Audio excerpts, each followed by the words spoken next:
کیوں اپنے دشمن ہوئے جاتے ہو؟ اللہ کے رسول کی مخالفت میں تم نیکیاں کرو گے تو اللہ قبول نہ فرمائے گا۔ اطاعت کرتے رہو، ایسا نہ ہو کہ اے منافقو تمہاری نمازیں، تمہارے روزے، تمہاری زکوٰۃ سب اللہ کے ہاں رد کر دیا جائے اس لیے کہ تمہارے دل میں رسول کی محبت اور تعظیم اور اطاعت کا جذبہ نہ تھا۔ تو پتہ یہ چلا کہ مارے باندھے کی اطاعت یہ اللہ کو پسند نہیں، کسی اور کے پریشر میں آ کر اطاعت کرنا اللہ اور رسول کی، اس خوف سے اطاعت کرنا کہ اگر ہم نے اطاعت نہ کی تو ہے لوگ کیا کہیں گے۔ مثال کے طور پہ چلیں کہیں بہت دور نہیں جاتے، شادی ہی کو لے لیتے ہیں۔ مسلمان پاکستان کی جس طرح شادیاں کر رہے ہیں، اس میں وہ نکاح کیوں کرتے ہیں بتائیے؟ نکاح کیوں کرواتے ہیں؟ اس پورے طریقے سے، ورنہ اگر دیکھیں اگر نکاح میں وہ خطبہ نہ بھی کروائیں تو بھی کوئی حرج تو نہیں ہے، نکاح تو پھر بھی ہو جائے گا۔ اس لیے کرواتے ہیں کہ ہائے لوگ کیا کہیں گے کہ خطبہ نہیں ہوا، اس طرح مولوی صاحب نہیں آئے، اسی پریشر میں کرتے ہیں نا۔ اگر لوگوں کے اندر سے اس چیز کی اہمیت ختم ہو جائے، کیا پتہ وہ یہ کام نہ کریں۔ جہاں اور اتنے سارے انہوں نے غیر اسلامی چیزوں کو اپنے اعمال کے اندر شامل کر لیا ہے، تو ہو سکتا ہے اس کو بھی وہ نکال دیں، اسلام کی چیز کو۔ لیکن کیوں کرتے ہیں؟ کہ ورنہ لوگ کیا کہیں گے۔ تو ایسی چیزیں اللہ تعالیٰ قبول نہیں کرتا۔ اگر نیکی کرنی ہے تو محبت کے ساتھ اور آخرت کے فائدے کو حاصل کرنے کے لیے کرو، نیکی کرو اپنا فائدہ سمجھ کے کہ میرا فائدہ ہے اس کے اندر، اس لیے مجھ کو نیکی کرنی ہے۔ تو فرمایا اپنے اعمال اس طرح ضائع نہ کرو، اور یہ منافقوں کے تو اعمال ضائع ہو گئے اس لیے کہ ان کے دل میں نہ اللہ کی محبت نہ رسول کی محبت، اور جب محبت نہیں ہوگی، خوف نہیں ہوگا تو اطاعت کوئی کیوں کرنا چاہے گا۔ تو اللہ نے تو فرمایا ہے کہ ان اللہ جامع المنافقین والکافرین فی جہنم جمیعا، سورہ نساء میں، کہ بے شک اللہ تو جمع کرنے والا ہے منافقوں اور کافروں کو جہنم میں اکٹھے ایک ہی جگہ، اس لیے کہ ان کی کوششیں، ان کی سوچ کافروں کی اور منافقوں کی بالکل ایک جیسی ہے۔ کافر تو قانونی طور پہ بھی کافر ہیں، منافقوں کا بس فرق یہ ہے کہ منافق قانونی طور پہ مسلمان، حقیقت میں کافر ہی ہوتا ہے۔ وہ کھلم کھلا کوششیں کر رہے ہیں کافر اسلام کا راستہ روکنے کی، اور منافق جڑیں کھود رہے ہیں اسلام کی۔ فرمایا ان الذین کفروا وصدوا عن سبیل اللہ ثم ماتوا وهم کفار فلن یغفر اللہ لهم، کفر کرنے والوں اور راہ خدا سے روکنے والوں اور مرتے دم تک کفر پر جمے رہنے والوں کو تو اللہ ہرگز معاف نہ کرے گا۔ اللہ تعالیٰ نے یہ پختہ اپنا فیصلہ کیا ہوا ہے کہ ہرگز اللہ ان کو نہ بخشے گا۔ توبہ کا دروازہ اللہ نے کھولا تھا، انہوں نے فائدہ نہ اٹھایا، مرتے مر گئے، توبہ نہ کی، رجوع نہ کیا، اللہ سے استغفار نہ کی۔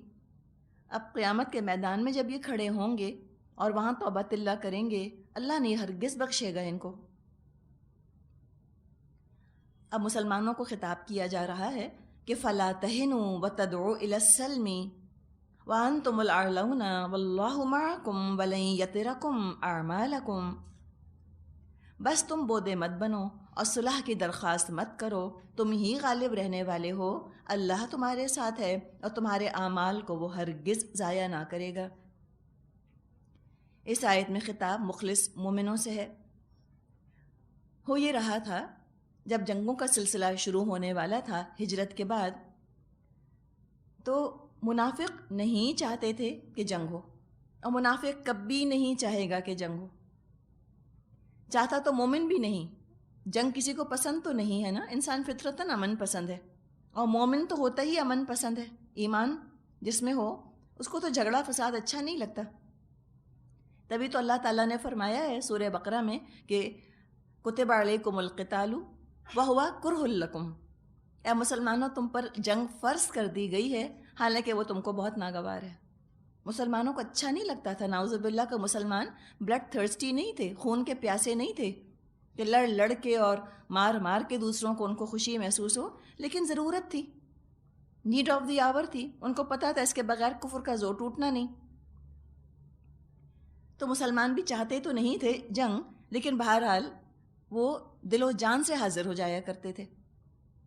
منافق جو ہیں وہ اپنی جان بچانے کے لیے صلح کرنا چاہتے تھے، اور اس پر وہ پردہ کیا ڈالتے تھے؟ پردہ یہ ڈالا کرتے تھے کہ ہم نہیں چاہتے کہ سگے رشتوں میں اس طرح سے دوری پیدا ہو جائے، قریش کے لوگ قریش کے لوگوں سے لڑیں، ہم تو صلہ رحمی کرنا چاہتے ہیں، رشتہ داریوں کو قائم رکھنا چاہتے ہیں، اس لیے ہم چاہتے ہیں کہ جنگ نہ ہو۔ اسلام میں نہ تو جنگ کوئی مطلوبہ شے ہے کہ اسلام چاہے کہ ہر وقت بس جنگ ہوتی رہے، اور نہ اسلام ہر وقت صلح کی تمنا میں رہتا ہے، پیس ایٹ آل کاسٹ، یہ بھی اسلام کا نعرہ نہیں۔ اسلام تو چاہتا ہے دین کا غلبہ،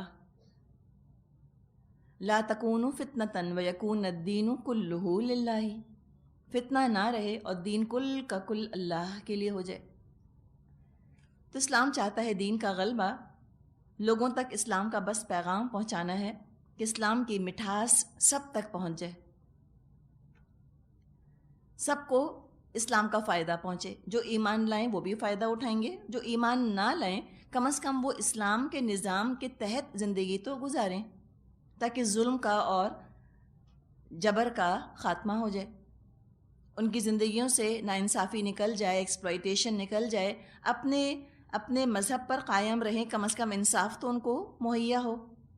تو اسلام چاہتا ہے کہ اسلام کا غلبہ ہو، نظام اسلام کا ہو، اس کے تحت جو چاہے اسلام قبول کرے، جو چاہے اپنے دین پہ رہ جائے۔ تو مقصد تو ہے اسلام کی مٹھاس سب تک پہنچانا۔ ابھی جو مٹھاس کی ہم بات کر رہے ہیں، اس سے خیال ظاہر ہے چینی کا آتا ہے، انسان کو شوگر کا خیال آتا ہے، تو یوں سمجھیں کہ اسلام کا مقصد صلح سے بھی اور جنگ سے بھی کیا ہے؟ جیسے کہ پانی میں چینی گھولنا۔ آپ دیکھیں، آپ ایک گلاس پانی لیں، اس میں آپ چینی ڈالنا شروع کریں، آپ اس کو ہلائیں گی تو چینی گھلنا شروع ہو جائے گی، گھلتی رہے گی، ایک حد تک گھلے گی نا، اس کے بعد چینی گھلنا ختم ہو جائے گی، نہیں ہوگی۔ اور اب بھی آپ کو جو ہے وہ چینی گھلانی ہے، تب آپ کیا کریں گی؟ گرم کریں گی نا، ذرا چولہے پہ رکھیں گی اس کو، آپ ذرا سی اس کو چولہے کی آنچ دیں، ایک دم ساری چینی گھل جائے گی پانی کے اندر۔ تو بالکل اسلام بھی یہی چاہتا ہے کہ چینی گھل جائے۔ ایک حد تک تو لوگ اسلام کی طرف آ گئے تھے تبلیغ کے نتیجے میں، پھر ایک سیچوریشن پوائنٹ آ گیا تھا، لوگوں نے اسلام قبول کرنا چھوڑ دیا تھا۔ اب ذرا سی جنگ کی آگ بھڑکائی گئی، اور اس سے فائدہ یہ ہوا کہ لوگوں میں اسلام کو قبول کرنے کا رجحان بڑھ گیا۔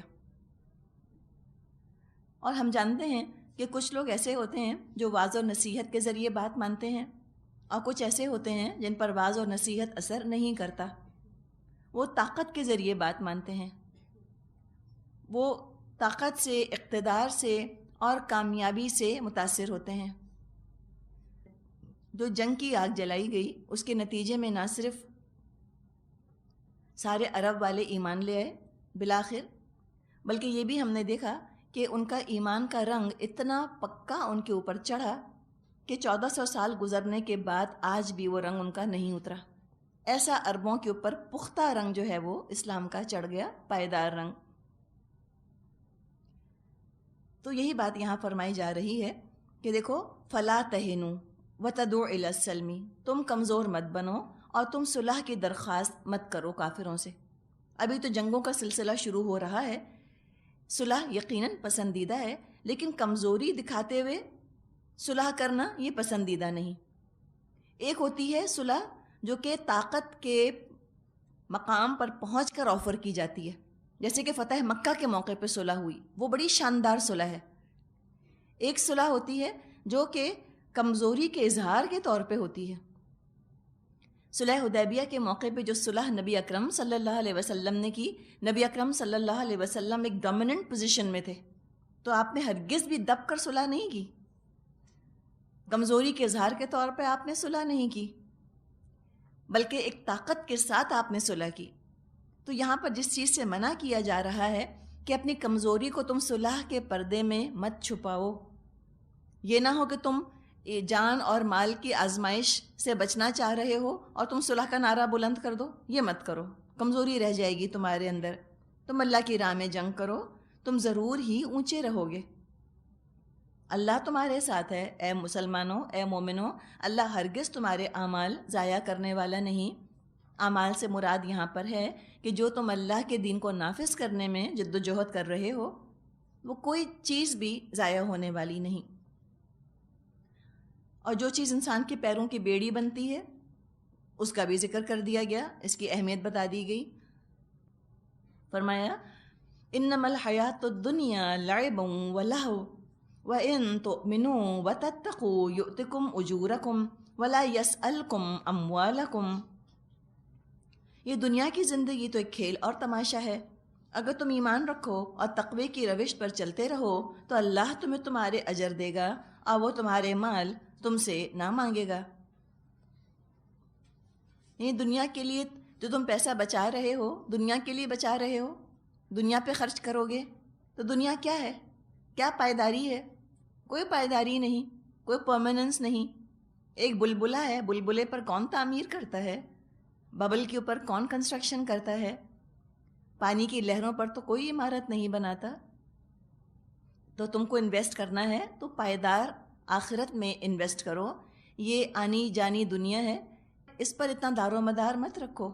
لعب و لہو، یہ تو کھیل اور تماشا ہے، بس ڈائیورژن ہے، بس ایک کھیل ہے۔ ایسے کھیل ایک ڈائیورژن ہوتا ہے نا، پاس ٹائم ہوتا ہے، تو یہ نہ ہو کہ جو پاس ٹائم ہے یہ اصل مقصد بن جائے زندگی کا۔ اصل مقصد تو آخرت کا حصول ہونا چاہیے۔ تو فرمایا کہ اللہ کا تم تقوی اختیار کرو، تم ایمان لاؤ، اللہ تم کو تمہارے پورے پورے اجر، تمہاری مزدوری دے دے گا، اور اللہ تم سے تمہارے مال تو نہیں مانگتا۔ إِن يَسْأَلْكُمُوهَا فَيُحْفِكُمْ تَبْخَلُوا وَتُخْرِجْ أَضْغَانَكُمْ۔ اگر کہیں وہ تمہارے مال تم سے مانگ لے اور سب کے سب تم سے طلب کر لے تو تم بخل کرو گے اور وہ تمہارے کھوٹ ابھار لائے گا۔ یحفکم، ہا فا واو اس کا مادہ ہے، مطلب ہوتا ہے دباؤ ڈالنا کسی کے اوپر، کسی کو پریشرائز کرنا۔ مہربان ہونے کے لیے بھی یہ لفظ آتا ہے، بار بار پوچھنا کسی کو۔ جب بار بار کسی کے بارے میں پوچھا جاتا ہے تو دو وجوہات سے پوچھا جاتا ہے، یا تو انسان بہت کنسرنڈ ہوتا ہے اس کے بارے میں، مہربان ہوتا ہے تو کسی کا حال پوچھتا ہے، یا دباؤ ڈالنا چاہتا ہے کسی کے اوپر تو بار بار پوچھتا ہے۔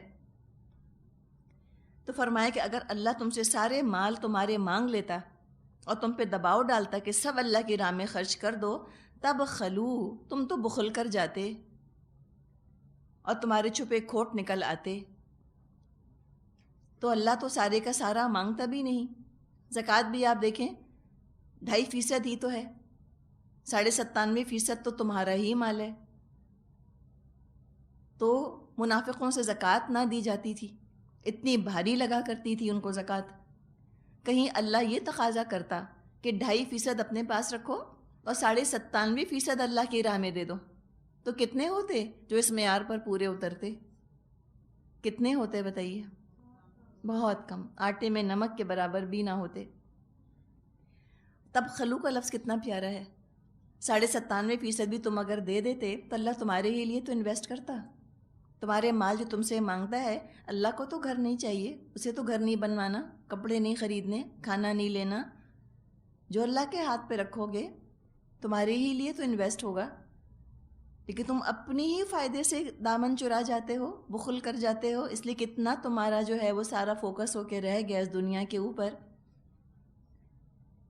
تو اللہ تعالیٰ تو تم سے اتنا مانگتا بھی نہیں، مانگ لیتا تو کیا حال ہوتا۔ تو ہم دیکھتے ہیں کہ اتنے عظیم مشن کے لیے، اسلام کو نافذ کرنے کے لیے بھی کبھی جبر کا معاملہ نہیں کیا نبی اکرم صلی اللہ علیہ وسلم نے۔ کبھی ہم یہ نہیں سنتے کہ آپ نے فرمایا ہو کہ فلاں کی زمین ضبط یا فلاں کا مال ضبط کر لیا گیا۔ جیسے بعض دفعہ کچھ حکومتوں کی طرف سے ایسے فیصلے کر لیے جاتے ہیں کہ جو لوگوں کا پیسہ رکھا ہے بینک اکاؤنٹس کے اندر، پیسہ ضبط کر لیا گیا، یا بعض دفعہ افواہیں اڑتی رہتی ہیں کہ لاکر ضبط کر لیے جائیں گے، جتنا زیور اس کے اندر ہے وہ سارا ضبط کر لیا جائے گا۔ اللہ تعالیٰ کا یہ قاعدہ نہیں، اپنے شوق سے جس کو انویسٹ کرنا ہے وہ کرے۔ ہاں 2.5% کمپلسری زکوٰۃ تو دینی ہے، اس کے بعد حرض المومنین، بس اب آپ مومنوں کو آمادہ کیجئے، ان کو انکریج کیجئے، ان کی حوصلہ افزائی کیجئے کہ زیادہ سے زیادہ اللہ کی راہ میں خرچ کریں۔ اب شکوہ کیا جا رہا ہے ان منافقوں سے، جی چرانے والوں سے، اپنی جان اور اپنے مال اور اپنے بچوں اور گھر کی عافیت چاہنے والوں سے کہ تمہیں کیا ہو گیا ہے، کہاں تمہاری عقلیں جا رہی ہیں، کیوں تمہاری عقلیں ماری گئی ہیں۔ ہا انتم ہؤلاء تدعون لتنفقوا فی سبیل اللہ، ہاں ہاں، ارے تم تو وہ لوگ ہو کہ جو دعوت جن کو دی جاتی ہے کہ اللہ کی راہ میں مال خرچ کرو، فمنکم من یبخل، تو تم میں سے کوئی ایسا جو بخل کر جاتا ہے، ومن یبخل فانما یبخل عن نفسہ، حالانکہ جو بخل کرتا ہے در حقیقت اپنے ہی آپ سے بخل کر رہا ہے۔ واللہ الغنی وانتم الفقراء، اللہ تو غنی ہے، تم ہی اللہ کے محتاج ہو۔ اللہ مانگ رہا ہے، تم دیتے ہوئے ڈرتے ہو اللہ کو کہ اللہ لے کر تمہارا مال بیٹھ جائے گا، نعوذ باللہ دھوکہ دے دے گا تم کو، تمہارا مال ضبط کر لے گا، ریٹرن نہ کرے گا، تو اللہ کی راہ میں خرچ کرتے ہوئے بخل کرتے ہو۔ فرمایا کہ جو بخل کرتا ہے اپنی جان کے لیے بخل کرتا ہے، اپنی نفس کا، اپنی جان کا نقصان کیا، جنت کے اعلیٰ درجوں سے محروم کرتا ہے اپنے آپ کو، یا جنت ہی سے محروم کر لیا اس نے اپنے آپ کو۔ جو تم پیسہ لگا رہے ہو، جو تم وقت لگا رہے ہو، جو تم توانائی لگا رہے ہو، اللہ کا احسان مانو، اللہ کے سر پہ تو کوئی احسان تمہارا نہیں، تم اللہ کی ضرورت تو پوری نہیں کر رہے، وہ تو بادشاہ ہے، بادشاہوں کا بادشاہ ہے، مالک الملک، ساری کائنات کا بادشاہ ہے، تم کیا دو گے اللہ کو؟ تم کچھ دے سکتے ہو اس کو؟ وہ تو غنی ہے، بے نیاز ہے تم سے، تم پہ ڈپینڈنٹ نہیں، تمہارا محتاج نہیں۔ واللہ الغنی، اللہ غنی ہے، تم سے بھی مانگ رہا ہے، تمہارے مال نہیں ہے، دیا اللہ ہی نے ہے، جو خود اس نے تم کو دیا ہے اس میں سے وہ تھوڑا سا مانگتا ہے تم سے، اور وہ تمہارے ہی لیے مانگتا ہے کہ تمہارے لیے انویسٹ کرے گا۔ اور کیا حال ہے تمہارا کہ تم اللہ کو دیتے ہوئے ہچکچاتے ہو۔ تو اللہ کو تمہاری کوئی حاجت نہیں اپنے دین کے لیے، اللہ چاہے جس سے مرضی کام لے لے۔ اللہ کے لشکروں کو، اللہ کی فوجوں کو کوئی نہیں جانتا سوائے اللہ کے۔ تو اس ملازمت کے تو محتاج تم ہو۔ اللہ کی طرف سے یہ ویکنسیز آتی رہتی ہیں، جاب آفرز آتی رہتی ہیں، جو نوکری پہ لگ جائے، جو دین کی خدمت میں لگ جائے، خوش قسمتی اس کی ہے، اس کی آخرت سنور گئی، اس کا انویسٹمنٹ ہو گیا۔ تو اللہ کے دین کا کام کرنا اور پھر تھکنے کا رونا رونا اور مظلومیت کا رونا رونا اور ہائے واویلا مچانا، یہ تو بالکل مومن کو زیب نہیں دیتا، یہ تو منافق کی ساری حرکتیں ہوتی ہیں۔ فقیر ہے، اور فقیر جو ہے وہ اس طرح بادشاہ کے اوپر روب جھاڑے، بادشاہ کے اوپر روب جمائے کہ ہم نے آپ کو دیا۔ فقیر دے سکتا ہے بادشاہ کو؟ بادشاہ ہی نے تو دیا ہے سب کچھ اس کو۔ تو فرمایا کہ تم ہو محتاج، اگلا سانس تمہارا نہیں آئے اگر اللہ نہ تم کو دے، تو اگلے سانس کے لیے جو اللہ کا محتاج ہو اور ایک سے دوسرا سانس نہ آئے تو وہ چند دنوں کے اندر مٹی کا ڈھیر بن جائے، اس کا اتنا غرہ اپنے اوپر، اس کی یہ شان، اس کی یہ سیلف امپورٹنس، اپنی اہمیت کا احساس، اور کہنا کہ آئی ڈونٹ ہیو ٹائم، میرے پاس وقت نہیں ہے، I can not do it, میں نہیں کر سکتی، ہاں اوکے اچھا اللہ کا حکم ہے تو اچھا آئی ول تھنک اباؤٹ اٹ۔ تم تو غریب ہو، تم تو محتاج ہو، تم اللہ کے فقیر ہو، تم ایسی شان نہیں دکھا سکتے اللہ کو، تم اللہ کو ایٹیٹیوڈز مت دکھاؤ۔ اللہ غنی ہے تم سے تو اتنا مہربان، اتنا توجہ تم کو دیتا ہے، تم اتنے فقیر ہو، اتنے محتاج ہو اللہ کے، تم ایسے بے نیاز رہتے ہو اللہ سے، نمازیں پڑھتے ہو تو دھیان تمہارا نہیں ہوتا اللہ کی طرف، اللہ تم کو توجہ دے رہا ہوتا ہے اور تم کہیں ادھر سے ادھر سوچ رہے ہوتے ہو۔ تو بادشاہ توجہ دے رہا ہے اور فقیر جو ہے وہ غافل ہو، تو بادشاہ کا کیا بگاڑا اس نے؟ اپنا ہی نقصان کیا۔ تو فرمایا جو بخل کرتا ہے اپنے لیے کرتا ہے۔ جتنے زیادہ جس کو نیک اعمال کی توفیق مل گئی اتنا ہی اونچا جنت کا درجہ اس نے حاصل کر لیا۔ جو کچھ اللہ نے دیا امانت ہے۔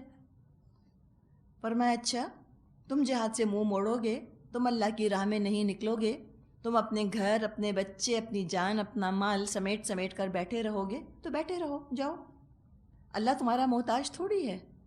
فرمایا وَإِن تَتَوَلَّوْا، اور اگر تم منہ موڑو گے یستبدل قوما غیرکم، تو اللہ تمہاری جگہ کسی اور قوم کو لے آئے گا۔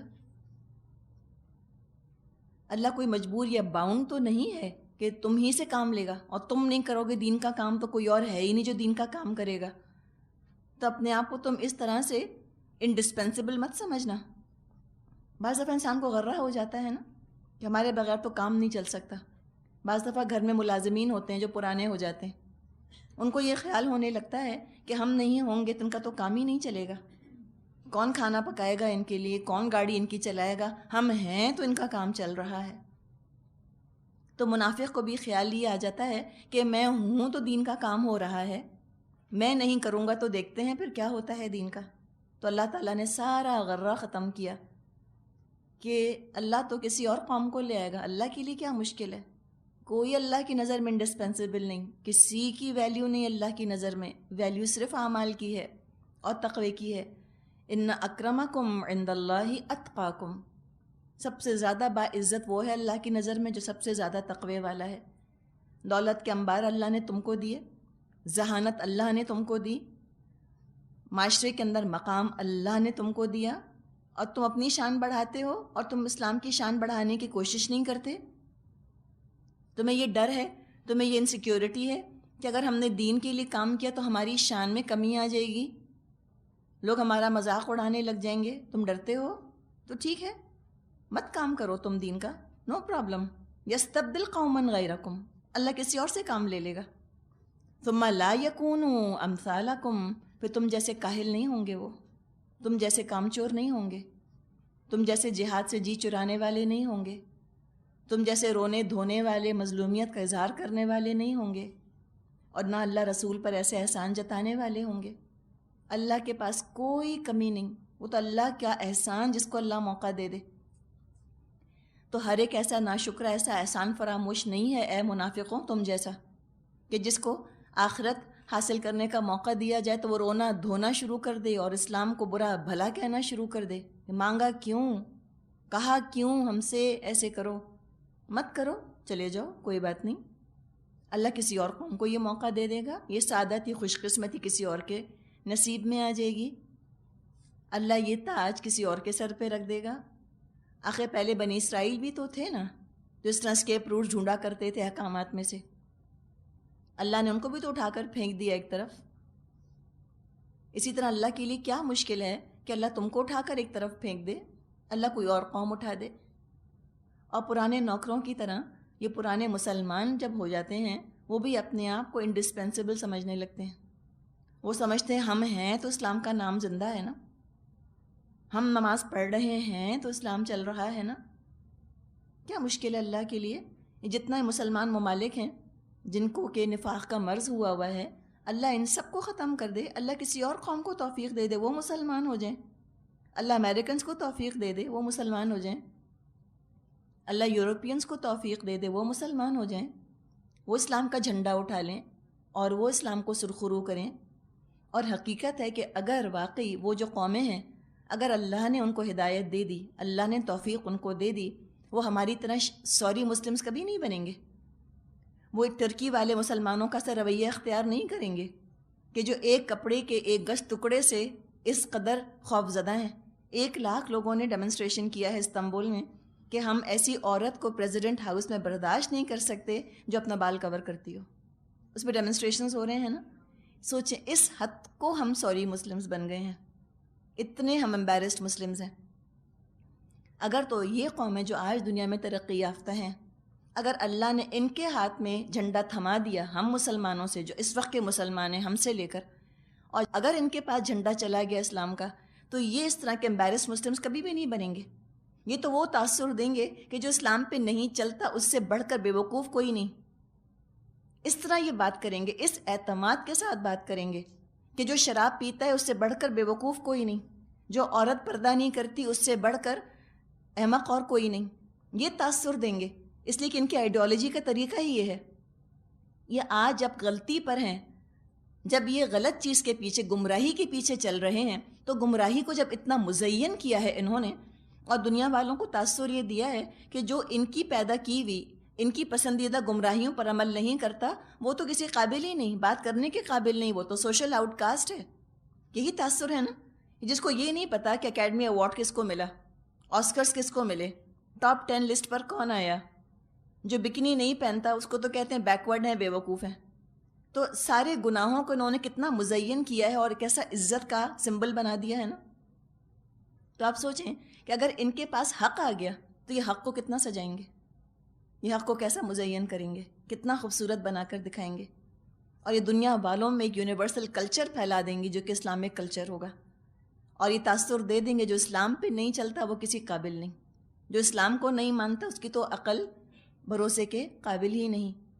اس کانفیڈنس کے ساتھ کام کرنے کی ضرورت ہے نا. جب تک یہ ہمیں اعتماد نہیں ہوگا کہ جو بات اسلام کی ہے بہترین بات وہی ہے، اور اسلام کے علاوہ جو بھی ہے وہ کچرا ہے، وہ ردی ہے، وہ بیکار ہے، تو یہ چیز ہم کو اس شرمندگی سے نجات دے گی. ہم اعتماد کے ساتھ کام کرنے کے قابل ہوں گے. تو یہ بھی ہم دیکھتے ہیں، تاریخ نے یہ بات بتا دی ہم کو کہ اللہ تعالیٰ نے سب سے پہلے عربوں کو قیادت دی تھی، اسلام کا جھنڈا ان کے ہاتھ میں تھمایا تھا. لیکن جب ان میں زوال آیا، جب یہ عرب جو ہیں اس قدر پست اخلاق کے کردار کے ہو گئے، دنیا پرست ہو گئے، اللہ تعالیٰ نے 13 AD میں، 13ویں صدی میں اللہ تعالیٰ نے عربوں کو ہٹا دیا. 1258 عیسوی میں تاتاریوں نے بغداد پر حملہ کیا، منگولز نے حملہ کیا بغداد پر، اور جو وہاں مسلمانوں کا خلیفہ تھا معتصم باللہ، اس کو جانور کی کھال میں لپیٹ کر گھوڑوں کے سموں کے اندر سے کچلوا دیا.